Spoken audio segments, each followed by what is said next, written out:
Hey up! This week I wanted to talk about the Oaks Pit disaster, or the Oaks explosion as it's also known, that occurred near Stairfoot in Barnsley and was the worst mining disaster in Yorkshire and in fact English history. Coal mining had started at Oaks Colliery near Stairfoot to the east of Barnsley town centre as early as the 1830s, and with the mining industry beginning to boom in the area, it quickly grew to become one of the largest collieries in Yorkshire. With rapid growth, however, came danger, and an event in 1847 foreshadowed the larger disaster still to come. 73 miners, men and boys, were killed in a large explosion, which at the time was the largest to have occurred in the South Yorkshire coalfield. The event led to a closer examination of the pit's safety measures, and following the 1847 explosion, a number of features were added, such as underground furnaces to improve ventilation. The colliery continued to grow, and despite the new measures, the worst case scenario happened on one fateful day in December 1866. A series of explosions rocked the area around 1:20 p.m. on Wednesday the 12th of December. It's thought that the explosions were caused by a release of fire damp, which are pockets of highly flammable gas that accumulate in coal deposits under certain conditions. When the pockets are struck and the gas is released, explosions can occur, which are often deadly in the tight spaces of the mines. The explosions at Oaks Pit could be felt 3 miles away, and the area was peppered with coal soot. Word quickly spread in the local area that something very bad had happened, and the road to the pit became congested with relatives of the miners and onlookers. Rescue attempts began straight away, and the scale of the disaster was immediately apparent. Dozens of dead and badly burnt men were recovered from the initial forays into the disaster zone. The initial rescue efforts were manned by volunteers from the town and other local pits, but telegrams were sent further afield for urgent assistance. Mining engineers and stewards rushed to the site to mount more organised rescue efforts. The attempts carried on late into the night and resumed at 5 a.m. the next day. The rescue parties were on edge, mindful that further explosions could happen at any moment, and at 8:30 a.m. a party of rescuers surfaced, fearing an imminent explosion. However, the rescue efforts continued, and tragically at 9 a.m. that same day, there was another explosion in the pit, killing dozens of rescuers. The 2 days of tragedy garnered widespread publicity, and Queen Victoria herself sent requests for updates on the situation.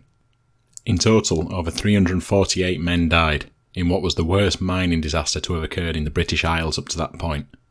It was later surpassed by the Sengheneth disaster in Wales in 1913, but it remains the worst in English mining history. The exact number of men killed has been updated over time, with initial reports stating 348, later revised to 361, and with modern research thought to be approximately 384. The bodies of many of those killed were never recovered. The events of those fateful days lived on in the memories of local miners and residents. The Oaks Colliery itself was initially closed, but quickly reopened and expanded. In 1931 it was absorbed into the larger Barnsley main colliery, which closed in 1966 but didn't cease operations entirely until 1991. Memorials for the disaster were erected in the local area, firstly in memory of those killed, followed by one specifically for the brave rescuers. Researchers at the Dearne Valley Landscape Partnership have spent thousands of hours trying to find out more about the miners and rescuers involved, and it's thanks to them that we have the current estimated total killed, which as previously mentioned sits at 384.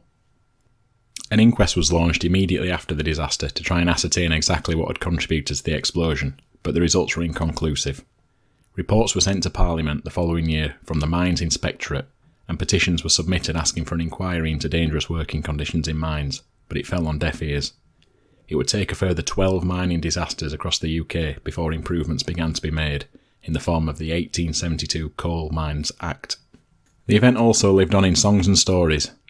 Here's a song preserved by the Yorkshire Garland Group about the event, titled The Oaks Pit Disaster.